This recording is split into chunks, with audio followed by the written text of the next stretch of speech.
तो जय जो संगवारी आज मैं पूरा चैलेंज वीडियो भाई रखूँगा कभी बोला भाई बिल्कुल कंप्लीट करना है वीडियो में बने रहो तो मजा ही भाई देखता भाई पूरा साफ सफाई करके देखता निपो न्यूज कांदा कर बोझे नहीं भाई करना पड़ी साफ सफाई तो बनेगा कहाँ पर आज कमाएंगा तो कल बैठ कर भी खाएंगा ठीक है।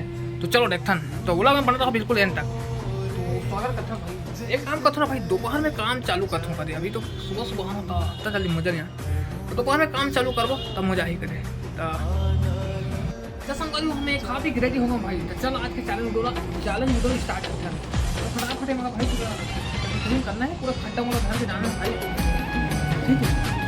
सबसे पहले भाई